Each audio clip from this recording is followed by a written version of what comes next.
So the first thing we need to talk about is, what are the Gospels?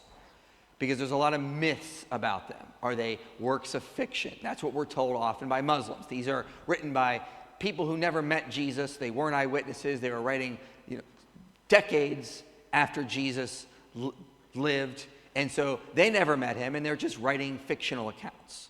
So that's the first thing we need to look at. Well, that was basically the view. The view for about 100 years ago in scholarship was that the Gospels are not historical documents. They're sui generis, forget the way you pronounce that, but anyway, they're like, they're foundational Christian works. They're just urban legends, things that have piled up over time. But all that changed very recently because of this man here, Richard Burridge. Richard Burridge wrote a book called What Are the Gospels? Now, he had a background in classics, okay? He initially thought that, oh wait, that's not changing, my mistake. There we go. I keep forgetting I got to click on both of them there. So, Richard Burridge wrote a very important book, What Are the Gospels? He was originally working in classics, and he said this: as someone with a classical background, I was unimpressed with the argument put forward by New Testament scholars, especially in America, to demonstrate the biographical genre of the Gospels. Therefore, a negative result was expected, exposing the biographical hypothesis as untenable. However, as the work has developed, I have become increasingly convinced that it is indeed the right one, that the Gospels are part of a genre of ancient biography or life literature. So he shifted the narrative. He started to go, you know what, these are not Christian, these are not like unique Christian documents. These are Greco-Roman biographies. Now, why is that important? Now, it's important because if you were going to write history in the ancient world of a person, a sage, a philosopher, you write a biography. You weren't writing fiction. If you were writing about a biography, if you were writing about someone, you would do this in this genre. The genre the gospel authors are using is telling us they wanted to write history. So when Richard Burridge's book came out, he actually shifted the consensus of scholars.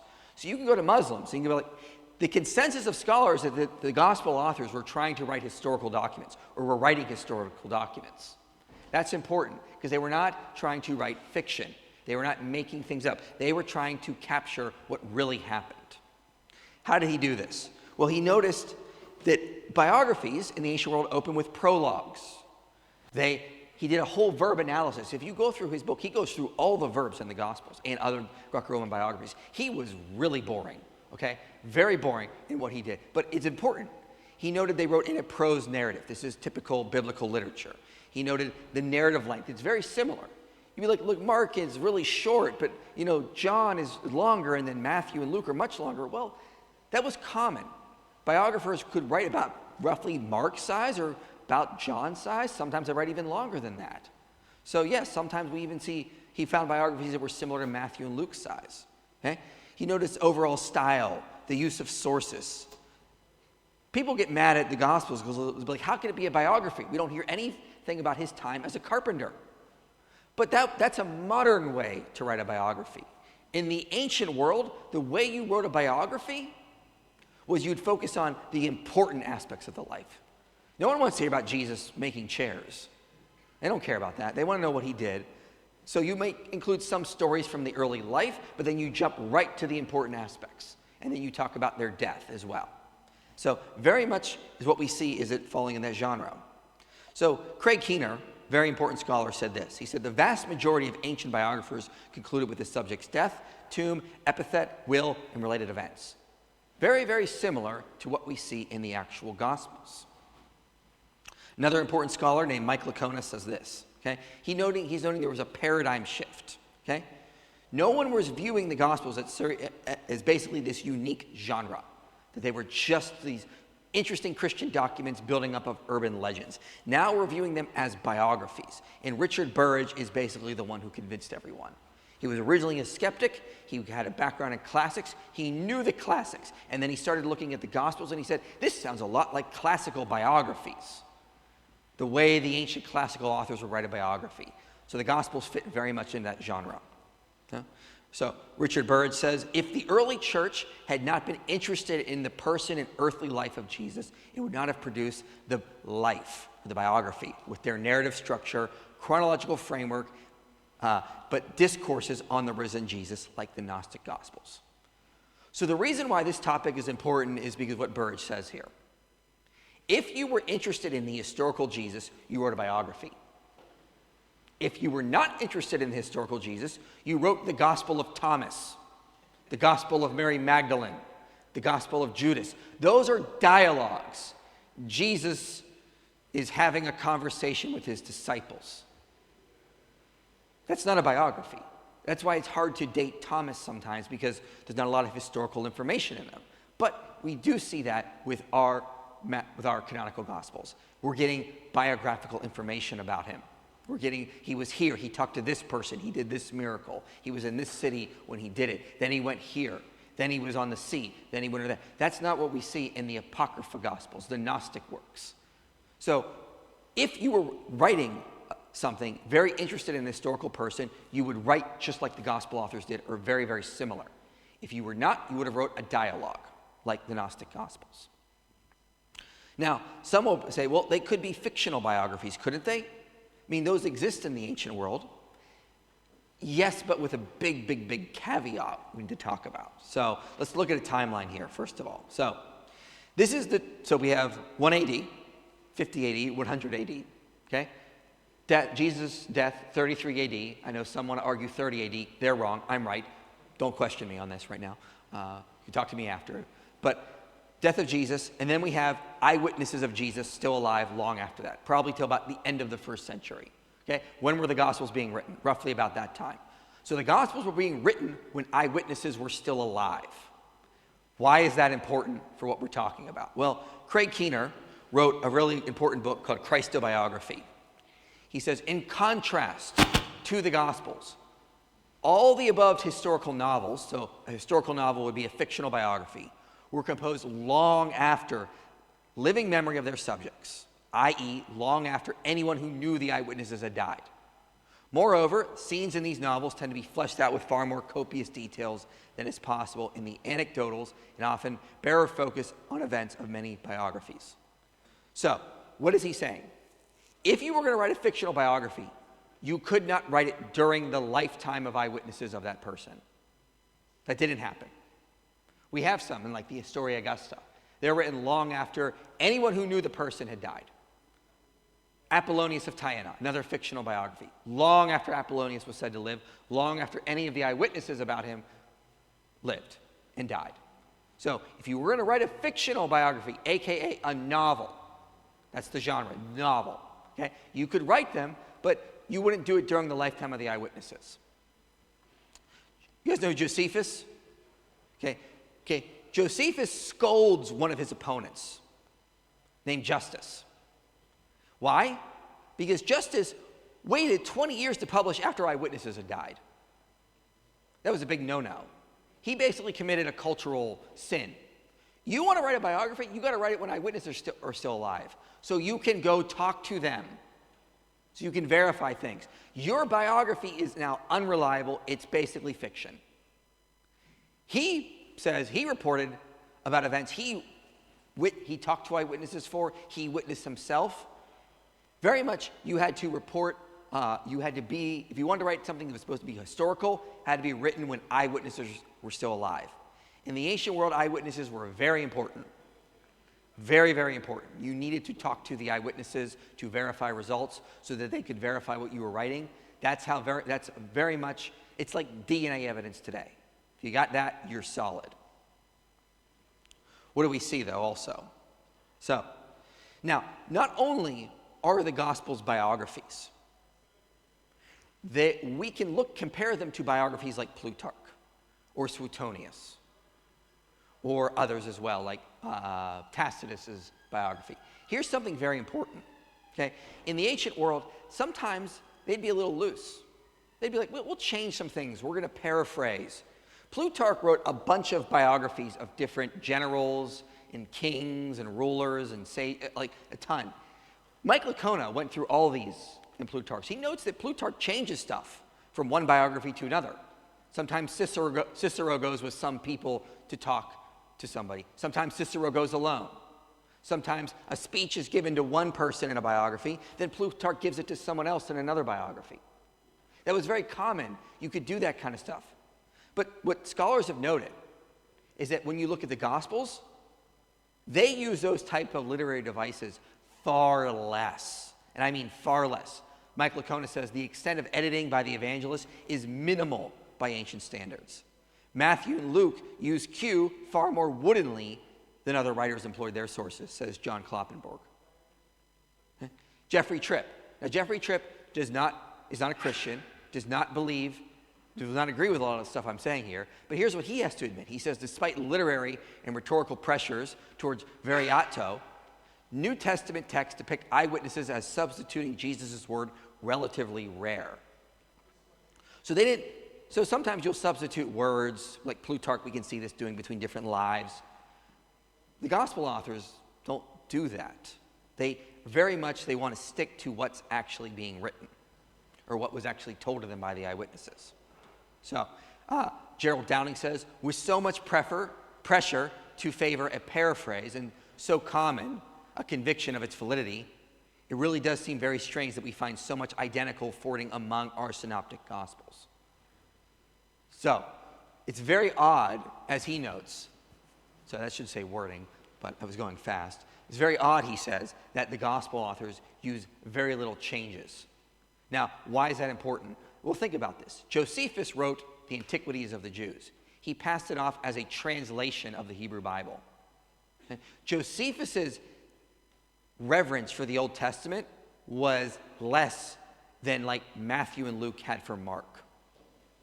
Matthew and Luke changed less than what they found in Mark than what Josephus is changing in the Old Testament, what he considers divine scripture.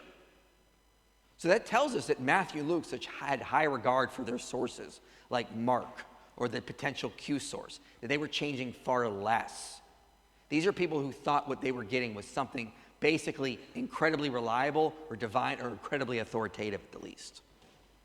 Now, when were these Gospels written? We're told they were written decades after Jesus. We can't trust them from Muslims who are going off the biography of Ibn Ishaq, which is 140 years after Muhammad. It's one of the funniest things you'll hear. But they'll say, well, the first gospel was Mark, that was written in 70 AD. They'll say Matthew was written in 85 to 90, Luke around the same time, and then John towards the end. So this is generally what we're told. So 40 years we get the first gospel after Jesus, well, a little bit less. I'm going to argue that's not accurate. We can actually put these a little bit earlier, except for John, which is still not a problem, because this is still in the lifetime of the eyewitnesses. This is much better than what Muslims have. It's incredible. Now, the reason they'll date Mark to 70 AD is because in Mark, Jesus predicts the destruction of the temple. And we know Jesus can't predict the destruction of the temple, guys. Obviously, that had to be written during the destruction of the temple and then put in the mouth of Jesus, right? That's what we're told. But we also have to remember, the book of Daniel predicts the destruction of the temple. And the book of Daniel was definitely in BC times. Even the most critical scholars are not going to doubt that. It was not written in 70 AD. So why can't Jesus predict the destruction of the temple when Daniel already does? It seems like double standard. The other thing we need to think is look at how many times Jesus actually talks about the destruction of the temple. He doesn't shut up about it. It's in Matthew 23, Luke 13, Matthew 21, Mark 11, Luke 19, Matthew 24, Mark 13, Luke 21. I mean, it's all over the place. He's weeping. He says it will be trampled on. Here's the thing about traditions. Okay, if it's this much, it's hard to make that kind of stuff up because you got to make it up over and over and over again. Why would you be doing that? Okay. So this is Jonathan Bernier. He wrote a book I'm relying a lot on called Rethinking the Dates of the New Testament. He says an urgent question nonetheless presents itself to those who argue that these passages, so the passages I'm talking about, these ones here, so all of these passages, okay, who argue that these passages were written post-70 AD with the destruction of the temple in view, why warn people of an event that has already happened? So why do they have to constantly keep warning all the people that the destruction of the temple is coming? Why is that the case? The other thing we need to look at is the gospel authors were very, very clear. If they were writing after an event happened, they'd be more than willing to tell you. So in Acts, Luke talks about a famine. And he says, yeah, this took place in the days of Claudius. And he just moves on. Anytime Judas Iscariot is brought up, they'll be like, yeah, that's who betrayed Jesus. Obviously, they were writing after these events. Now, if Jesus had predicted the destruction of the temple, they would have wanted to have told their ancient audience, look at how he got this right. Look, they would have wanted to tell. That was what they did. They didn't do that, though, which makes it look like they were writing before the destruction of the temple. Another passage I want to bring up is in Matthew 23. Okay? This is an important passage because right in the middle here, he says, if anyone swears by the altar, it is nothing. But if anyone swears by the gift that is on the altar, he is bound by his oath. Okay? Here's an odd thing. Jesus is talking about practical ways to make a sacrifice at the temple. Why would he be giving that kind of advice if the temple was already destroyed? Charles Quarles is a scholar. He noted this and picked it up. He says the oath formulas of Matthew 23 seem to support a date of composition earlier than the date currently affirmed by the majority of scholars. The oath formulas in the Mishnah, Tosefta, Jerusalem Talmud, and Babylonian Talmud suggest that swearing by the temple was relatively common prior to the destruction of the temple, but very rare after. So why would Matthew be giving advice on how to swear by the temple and to give gifts at the altar if that didn't exist anymore? It wasn't practical for them at that point. So it seems as though Matthew is writing before the destruction of the temple. But there's a really, really good argument for dating Matthew, Mark, and Luke, at least, prior to the destruction of the temple. Okay? And it's in the book of Acts, surprisingly. So let's go through the timeline of Acts. It's an important timeline. So, the end of Acts is really following Paul, is it not? Okay? It says in Acts 19, I must also see Rome. Then Acts 23 he brings it up again. Okay? The Lord now tells Paul, you must testify also in Rome. Okay, so this is foreshadowing. We're building up to something, are we not? First Paul says, I'm going to Rome. Now Jesus says he's going to Rome. Okay? But then we see in Acts 25, okay? What happens then? Okay? He says to Festus, I appeal to Caesar. He wants to go stand before Caesar himself. Well, that's quite a challenge. But then in Acts 27, he sets sail for Italy. And then in end of Acts 27, an angel says, you will stand before Caesar. And then in Acts 28, he arrives in Rome. We're getting to the finale, guys. We're building up to this epic showdown between Paul and Caesar. And then it ends. And he lived 2 whole years at his own expense and welcomed all who came to him, proclaiming the kingdom of God, teaching about the Lord Jesus Christ with all boldness and without hindrance. And the end. Great story, right? Really well written. Great novel, isn't it? All this epic foreshadowing and build up, and then Luke just ends there. Very, very odd, and historians have been noting this for a long time. It's incredibly odd. There is a scholar named Adolf von Harnack, and you know he's an old scholar because his name is Adolf. And for some reason, people stopped naming their kids that. I don't know why. Something happened in the 40s, I think. I don't know. But Adolf von Harnack says this. He used to think Acts and Luke were dated to the end of the first century. And he started to think more about it in this ending, this strange ending. He said, the more clearly that we see the trial of St. Paul and above all his appeal to Caesar, the chief subject of the last quarter of Acts, the more hopeless does it appear that we can explain why the narrative breaks off as it does, otherwise than by assuming that the trial had actually yet to reach its close. It is no use to struggle against this conclusion. If St. Luke, in the year 80, 90, or 100, wrote this, he was simply a blundering but absolutely incomprehensible historian. No historian writing decades after the event would end there. Not with Paul's death, not with his trial before Caesar. None of that's mentioned there. That's incredibly odd. So Bernier, talking about Harnack's argument, notes this is not an argument from silence, mind you. We're not arguing from silence. We're not just saying, well, it lacks that, okay? It's an argument from presence. the presence of an extended 8 chapters discussion of Paul's legal challenges, an ending that leaves said challenges unresolved. And Harnack makes a strong case. It is frankly difficult to either disagree with or improve his argument. Either Acts was completed in 62 AD, when the Acts narrative ends with Paul in Rome, or Luke's aims in these last chapters remain opaque. So, it's very clear. You're building up to this epic trial in Rome, and then you leave that out. It's far more likely that we have this. Now, we know that Acts was the second book that Luke wrote. So he obviously had to write the book of Luke before he wrote the book of Acts. So we go to our timeline. If we go, look at this. So we have 62 AD, the completion of Acts. Completion of Luke had to happen when? Just before that. Did it not? At least. Maybe he wrote that before he even left Jerusalem while Paul was in prison. Maybe he did that and then he wrote Acts when he got there. Perhaps. Or I'm trying to be generous to the liberals and say, well, okay, let's put it up to around 60. It could have been even earlier for all we know. But we have that. But we know that Luke used Mark as a source. No one doubts this. Conservative, liberal scholars, everyone agrees that even people who think Matthew is the first written, everyone agrees that Luke used Mark as a source. So if Luke was using Mark, then Mark had to be written prior to that as well. Would it not have been? So this puts our 3 synoptic gospels, Matthew, Mark, and Luke, to when? Prior to the destruction of the temple. Prior to Peter being martyred. Prior to Paul being martyred. And then, of course, we can say John is last, but that comes from an eyewitness. He says so himself, and we have good reasons to trust him on this.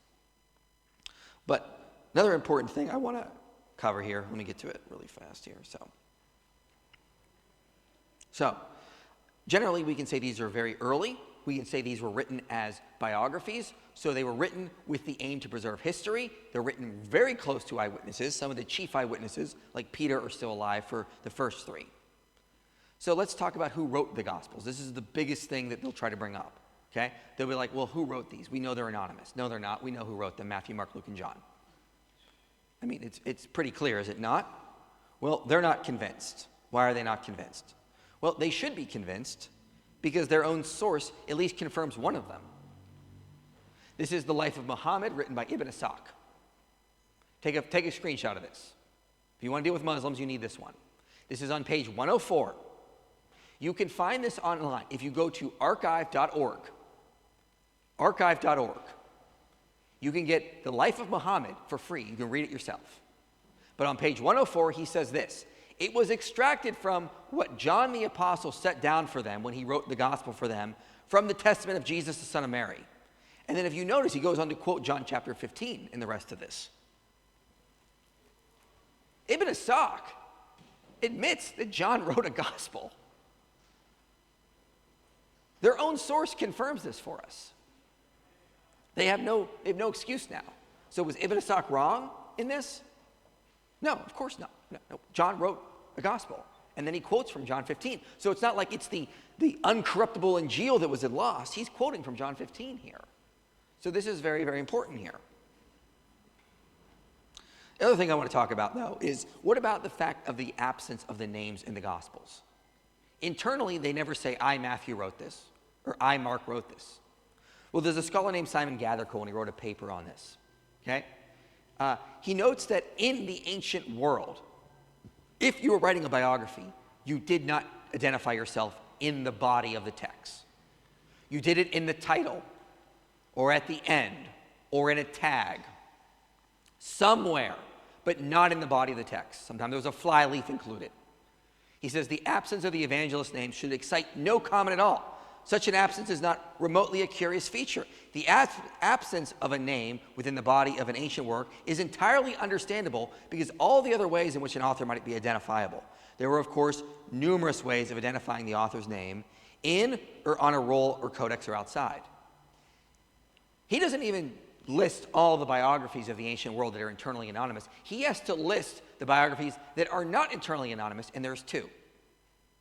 Lucian's biography, The Passing of Peregrinus, and Life of Aelius. Now, but Life of Aelius is a fictional biography. It's actually a novel. So even even if they identified the title, the author, that doesn't mean it's reliable necessarily. Because, why? Well, fictional biographies did it. So, very, very, very rarely, most biographies, all of Plutarch's lives, he never says, I, Plutarch, wrote this. Same with Suetonius. No one's doing that. How do we know the Gospels go back to Matthew, Mark, Luke, and John? Well, the first person to ever doubt that Matthew, Mark, Luke, and John wrote the Gospels was a man named Faustus, who was fighting with Augustine. Okay? He was the first person, so around 400 AD. That means prior to this, no one was doubting that the authors are Matthew, Mark, Luke, and John. And Augustine effectively refuted him quite well in typical Augustine fashion.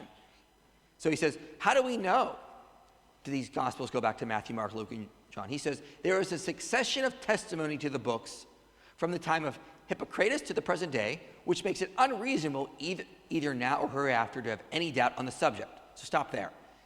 How do we know Hippocrates, however you want to pronounce it, wrote the work attributed to him? We have a succession of testimonies attributing his works to him. He knows this is the same with Plato, Aristotle, Cicero, Varro, and other similar writers. The unbroken chain of evidence is how we know. So also with the numerous commentaries on the ecclesiastical books, which have no canonical authority, and yet show a desire of usefulness and a spirit of inquiry. How is the authorship ascertained in each case, except by the author's having brought his work into public notice as much as possible in his own lifetime, and by the transmission of the information from one to another in continuous order, the belief becoming more certain as it becomes more general up to our days. So how do we know? We have a chain of narration. Augustine was talking about this long before Islam. So who are we talking about here? Well, we have Church Father Tertullian. Tertullian is writing about 200 AD or so in North Africa, so Carthage. Here's what he says. He says, the same authority of the apostolic churches will afford evidence to the other Gospels. And who does he say wrote them? I mean the Gospels of John and Matthew. Well, that which Mark published may be affirmed to be Peter's, whose interpretation is Mark.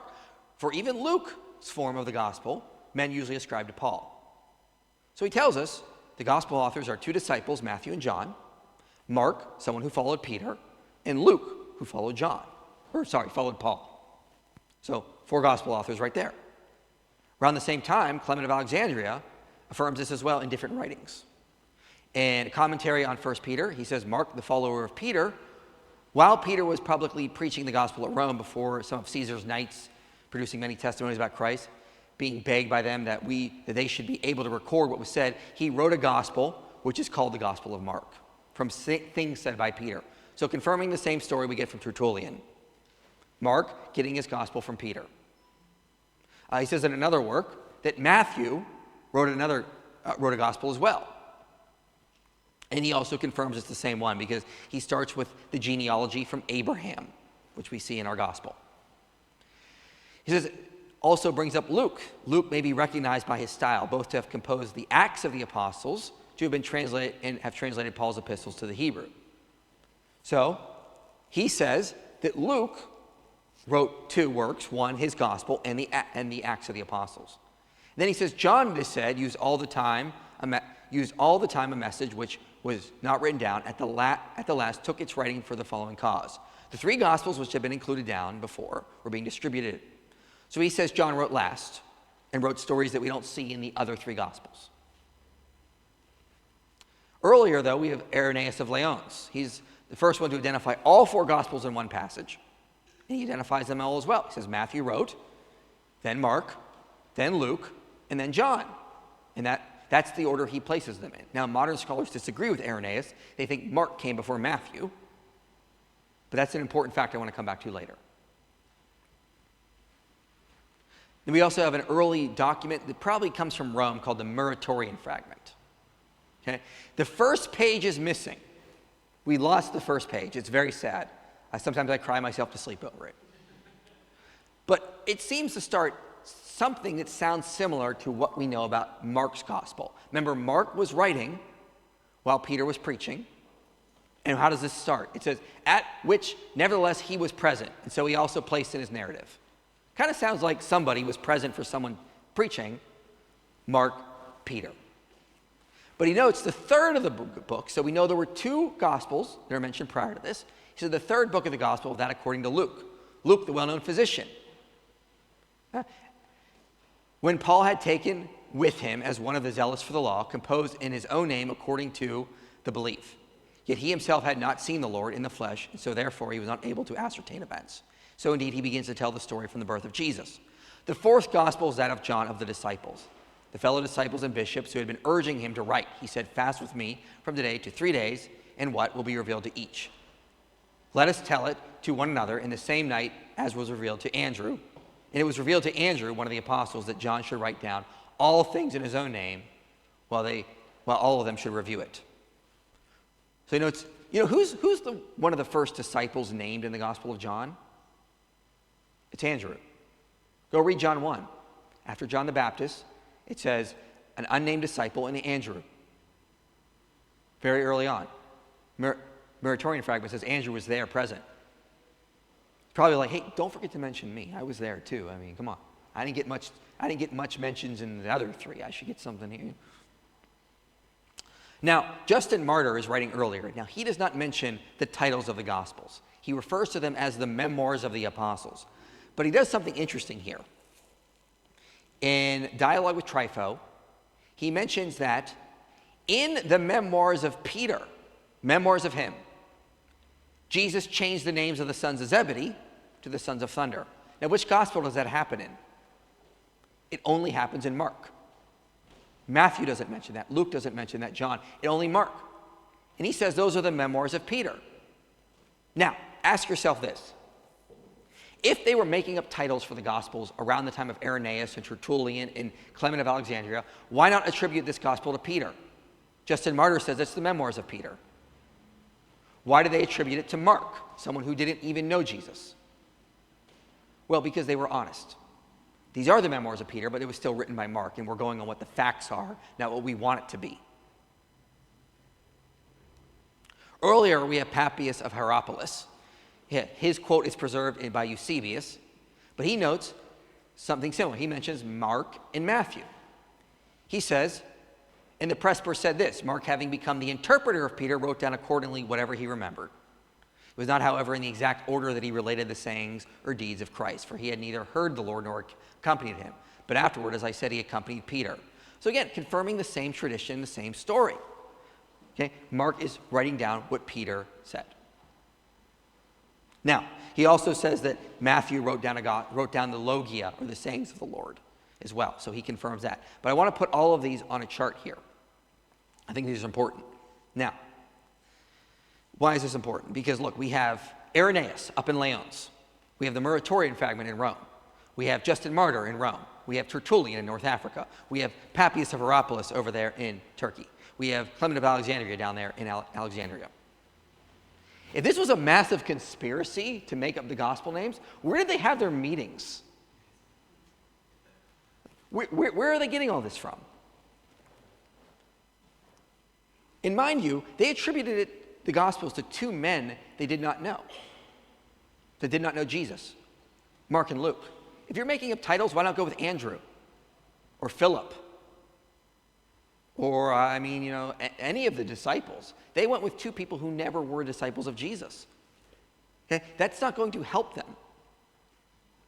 Also, they disagreed about things. They disagreed about the order the Gospels were written in, where the Gospels were written, who was present when the Gospels were written, but they all agree, Matthew, Mark, Luke, and John. If you're a detective and you're interviewing witnesses of a crime, and someone says, yes, it was a guy with a black hat. He ran out of the room. I saw it. He was the white guy with glasses. You go to another witness and you go, yeah, it was a white guy, but he didn't have a hat on. You go to another witness. Yeah, it was a white guy. And he had glasses, I think. Or maybe not. I don't remember. Okay, you don't know if he had glasses or a hat, but what you do know is it was a white guy. Because they have different contradictory accounts, but they still disagree on this one core fact. All of these authors agreed it was Matthew, Mark, Luke, and John, regardless of the fact they disagreed about the order they were written in, they disagreed about where they were written, who was present, when they were written. Some say Mark was written in Rome. Some say it was written after Peter had died and Mark had left Rome. They weren't entirely sure, but what they were sure is it was Matthew, Mark, Luke, and John. And by the way, let's also not forget the book of Hebrews. Hebrews is truly anonymous. If you read the church fathers, they have to debate and fight over who wrote this book. They didn't know. Some say it was Paul, some say it was others. They weren't sure who wrote it. Origen said, only God knows who wrote this book. Why didn't they make up an author for Hebrews? Very odd, isn't it? That they did not want to do that. So, who wrote the Gospels? Matthew, Mark, Luke, and John.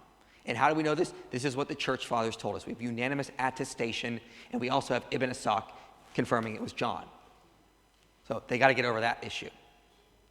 Now, let's do a recap before I cover one more important thing here. I think I'm good on time. Yeah, so we got plenty of time here for questions if you have them. But we know there were Greco-Roman biographies. Okay, why is that important? Because you didn't write that unless you were trying to preserve history. Okay, so these were written to record history. They were written when eyewitnesses were still alive. They were much stricter in how they followed their sources. They didn't make a lot of changes between Mark or the Q source. The 3 synoptic gospels were written before 70 AD, and we know they were written by Matthew, Mark, Luke, and John. We have unanimous attestation of that. But I want to cover something important. This is a study that came out last year, a year from this month. So last June, this study came out. Every one of you should look at this study, use this argument, figure out a way to articulate this argument. I'm going to try to help you out today because this is one of the most powerful arguments we now have, because now we have math behind the Gospels. We have an actual percentage we can put on the reliability, which I'm going to show you. So what is this about?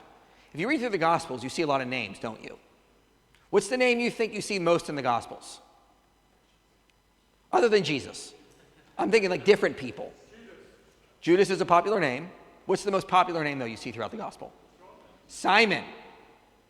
There's Simons in Acts. There's Simons in the Gospels. There's Simon who's Peter. Simon is everywhere. Simon was the most popular name in the ancient world. And here's a chart to show that. So you start with rare names, of course. Most people had a rare name. But then the most popular name is Simon, followed by Joseph, Eleazar, Judah, Johanan. And you start to see less popular names. So you have popular names, mid-tier names, rare names. Ishmael is a rare name. Okay? Jacob is a rare name. You know who is named Jacob in the Gospels? James. James' actual name is Jacob, and we just somehow turned it into James. You know what James is in Spanish? Diego. I know it's confusing. It's just, sometimes the way names work.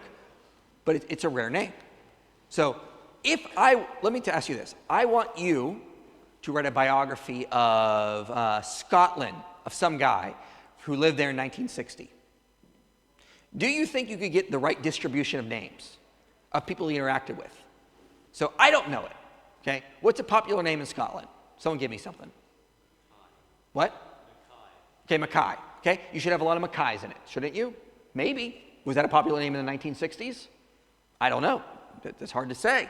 So you should have more of the people that your character interacts with should be popular names, then mid-tier names, and then rare names should only come up occasionally. Do you think you could do that without libraries or Google? Get the right distribution of names, the right ratio? Be incredibly hard, would it not? So this is what they did in this study. They looked at the Gospels and Acts. They looked at Josephus. They looked at a random distribution of names. Then they looked at non-canonical Gospels as well, like Thomas, those kinds of things. And then they looked at historical novels. You ever heard of Ben-Hur? There's a novel called The Spear. They also looked at that. These guys used the Library of Congress to write their novels. They wanted to be as accurate as possible. So they sifted through libraries to get accuracy to try to make their novels look as real as possible. How good did they do? Well, they ran this through something called a goodness of fit test. Okay, this is mathematical jargon. Okay, I'm not going to go too much into that. But generally what they're trying to do is they're putting the names in there and they're trying to get to see if they accurately line up from the names of the first century. So here's what let me get to that. So here's what happened. So when they looked at the novels, so in the middle column there, 0%. It'd be expressed with a mathematical notation. It's basically 0.0000000. Same with the random distribution, same with the modern novels. They all got 0%. Josephus got 7%, as you can see. You round it up. That was considered really, really good to get 7%. What that means is if you were to go to Jerusalem in the first century and you were to ask 100 people their names, there is a 7% chance you would get Josephus' distribution of names. 7% chance. What do you guys think the Gospels got? Someone guess. 7%? 50%? 86%. So the Gospels were far more accurate than even Josephus. This is the kind of stuff you can't make up. This is what we call an historical tell. Okay? It's an historical tell. How do we know they weren't writing fiction? This is a reason we don't know they're writing fiction. They got the right distribution of names. Modern novelists with libraries couldn't do that.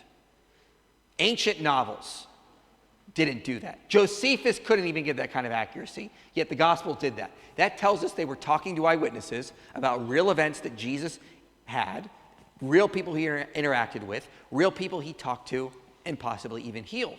Because a lot of the named people are people he healed, is he not? Is it not?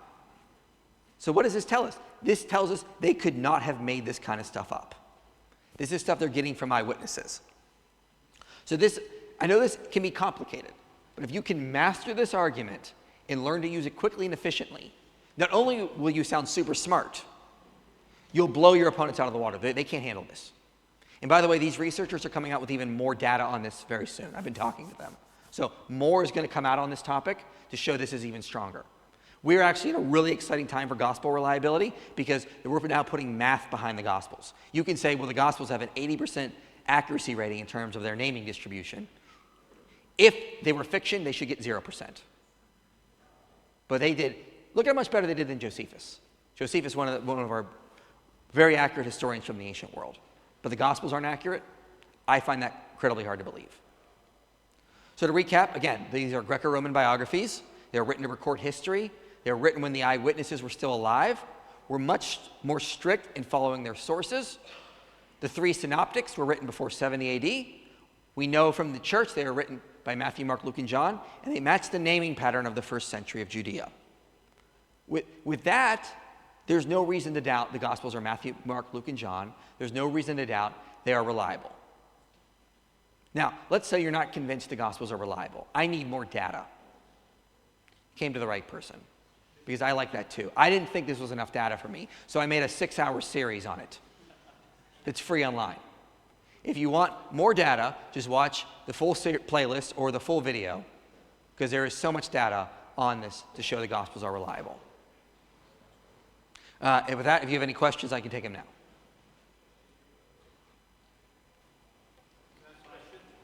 Yes? The names, would that be true for villages, towns, places as well? Be true for what? The probability of names, getting the right names, would that also be true in the Gospels, the naming of villages and towns compared to... They've not been studied on the villages yet. That'd be really cool to do. I'm going to remember that. I might suggest that. Peter Williams in his book zones in on that one. He talks about some. He's like, yeah, they get this kind of thing right. And I bring up Peter Williams a lot in that series, for sure. I do bring him up a lot, especially the book specifically on the video, specifically on Mark, for example. Yeah, but it'd be really cool to do something like that in terms of the namings of the villages and everything, of what we know from archaeology and everything. But yeah, nothing's been done on that yet, no. But that's a good idea. Maybe I'll run it by them.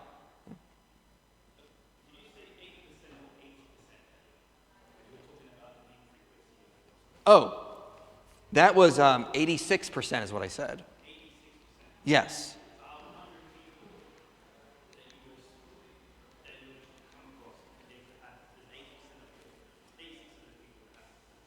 So it says 0.8556. That basically translates to 86%. Okay. And what it's basically saying is if you were to go through Jerusalem in the first century, there's an 86% chance you would get the same naming pattern you find in the Gospels. You can't, modern novelists couldn't do that, Josephus couldn't do that kind of accuracy. Incredibly hard to do. Do you think the existence of Q and like a mark of priority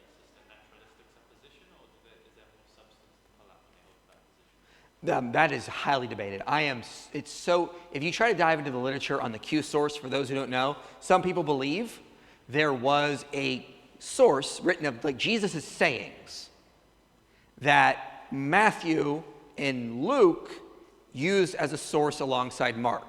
So originally it was Mark and Q. So you have Mark's gospel and a list of Q sayings. Then Matthew and Luke wrote their gospels from some of their own sources, probably eyewitnesses, and combined it with what they got from the Q source in Mark. I think there was a Q, and here's why. What does Papias say? Papias says Matthew wrote the Logia in a Hebrew dialect. What I think happened is Matthew wrote down lists of sayings of Jesus in Hebrew, and then he got a copy of Mark and said, well, this was a great idea. Let me take my other work and combine it with what Mark did and make my own gospel that I'm going to use to preach to the Jews. So I think there probably was something like that, yeah. And do you also believe there are constructions of Q's gospel? Do you think they're reliable on what actually Q would have been comprised of? No. No. The reason why is because there was a scholar named Weeks. That's his last name. It's actually Weeks. I forget his first name. But he wrote a chapter in a book, Empirical Models Challenging Biblical Criticism. And he says, could we reconstruct Mark? If we didn't have the Gospel of Mark, could we reconstruct it from just looking at Matthew and Luke? And he says, no, we can't. You get maybe 48% of Mark in there. It's all mixed up and wild. You could not reconstruct it. So I think it's very, very hard to reconstruct these sources. I think a lot of it's just scholarly speculation at the end of the day. I don't think it's possible now. I've got two questions. So the first one, just on that graph there, does it tell us about the non-Hebrew what their percentage? Yeah. It's under novels, I believe. Okay. Yeah. So these are the control groups over here, these three at the end. So you have the random distribution, you have modern novels, and you have the Apocrypha Gospels up there. Yeah. And the other thing I was going to ask is, I think you said earlier about how the scholarly view shifted into the 21st century from viewing the Gospels as unique literary styles to now being like ancient biography. Mm-hmm. Do you know what kind of reason for that shift was? Richard Burridge. Solely like his work? Or? Okay. Yeah. He went through, he did the nerdiest stuff you'll ever read. He just went through and he just counted verbs, did that kind of stuff, looked at pronouns, and he's like, if we just take all of this in like what we know of Greco-Roman biographies and we just do the same analysis on the Gospels, we're getting similar results. Okay?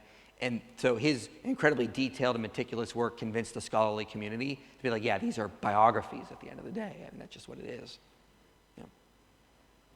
So Richard Burridge, for sure. You can go Speaker's Corner and be like, yeah, Richard Burridge has shown the scholarly community, and they now agree with him, these are historical documents. They're biographies, okay? They're not novels. These are works that preserve history. And Ibn Ishaq even agreed.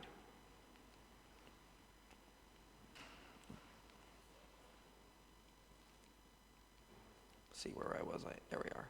Okay. Did I see another hand? I thought I saw another hand. Yeah. Josephus said that Paul died around 64 AD, so you can date Acts and know that that's written before then, because Acts mentioned James dying, not Paul dying. Yeah, so that's another good reason to do that. Kind of what I was building on with his building up the trial of Caesar. Same thing, yeah. He doesn't mention James, doesn't mention the persecution in Rome, doesn't mention Peter or Paul dying. Things that you'd think Luke would be interested in. He's writing the Acts of the Apostles. He mentions when James, the brother of John, dies. He mentions that kind of stuff, but he doesn't mention those deaths. That'd be incredibly weird. I think Luke probably shipped that book off, and then he was like, oh, crap. But it's one of those things that, God knew what he was doing when he did that kind of thing. Yeah.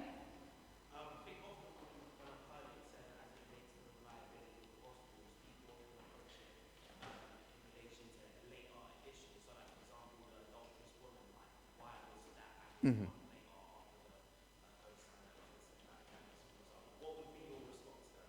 Yeah, so that's rare. We don't see that often. We have the two big accounts, which is the long air ending of Mark, and then the story of the woman caught in adultery. What a lot of scholars think is that was a well-known story of Jesus, and it was so liked in the church, someone just thought that it should be included. It's such a well-known story, let's just put it in there, because this is a beautiful story. So I think it probably happened. I think it's reliable via oral tradition. I think they were so convinced. The longer ending of Mark, there's a scholar named Clayton Croy, who wrote a book called The Mutilation of Mark. And what he argues is that Mark actually had a longer ending and it was lost. And then some later scribe realized this and tried to fill in the details by relying on what he saw in Matthew. So I think the additions were not malicious. They were good intended. And we can see that. We don't see any evidence of malicious editing or changes. That's what you need to differentiate. How is this evidence of malicious editing and changing? It isn't. Yeah. Mm-hmm. You mentioned that one of the reasons that scholars dated Mark was really late was because of the tradition of the temple. Yeah. Is that like the only reason they gave, or were there better reasons besides that? No. Yeah, I was shocked too. Have you ever heard any reason from a Muslim or an atheist to date Mark to 70 AD? We're just told over and over and over again. They're trying to brainwash us, basically. No, it's got to be 70 AD is when we know Mark was written. What's the reason? The only thing I've ever heard is the destruction of the temple. And now that's not even fallen out of, now even scholars are saying, well, that's not even a good argument. But they're still saying 70 AD because it's just a cultural thing at this point. I mean, it's really weird. There's no reason to do it. And their replies to the Acts argument I gave, incredibly bad. I did a stream on my channel back in October with a scholar, and we looked at actual arguments against what I presented here, and they completely misunderstood them. It was pathetic, unfortunately, because I think they're very intelligent, but they just made really bad arguments.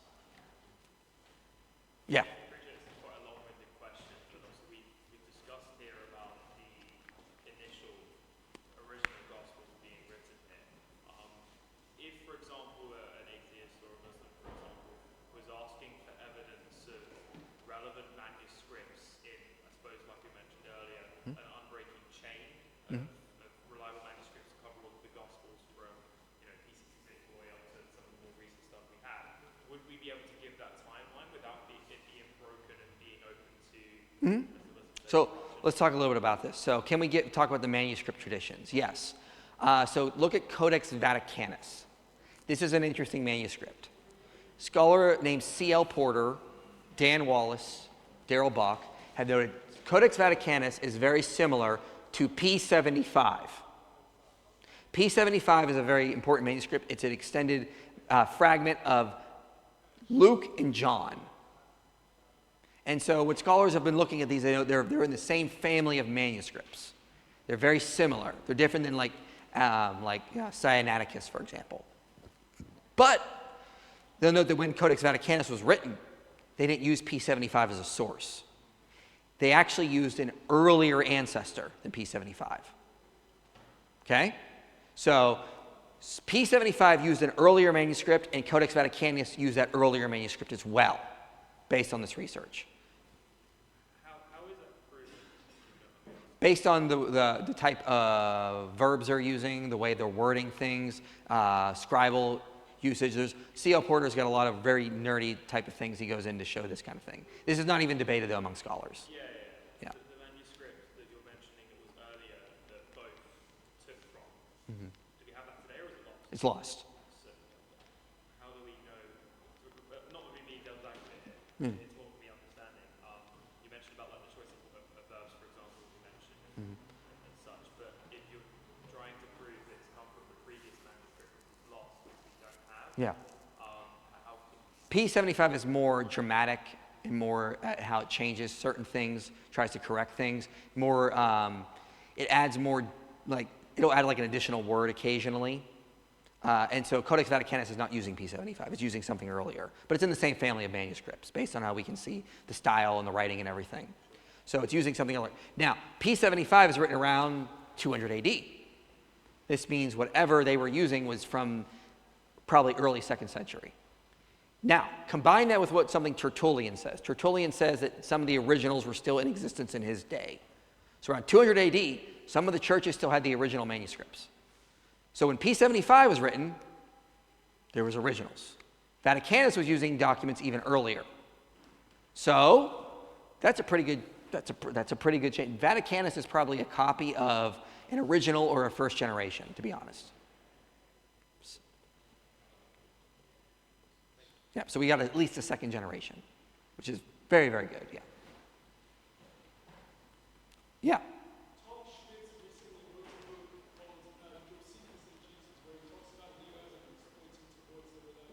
Yeah, it's not out yet. I've not read it yet. I didn't think it was out yet. Okay, yeah, I've not had a chance to read it. Yeah. Yeah, I've not seen it yet. I didn't know it was out yet. So, but yeah, I'll definitely take a look at that. I didn't realize it was online. I was going to get a hard copy, and I didn't think that was out. But if it's out already, I missed the date. So, yeah. All right, I think we can wrap up here. It's almost time for lunch anyway, so go get some food. Appreciate it.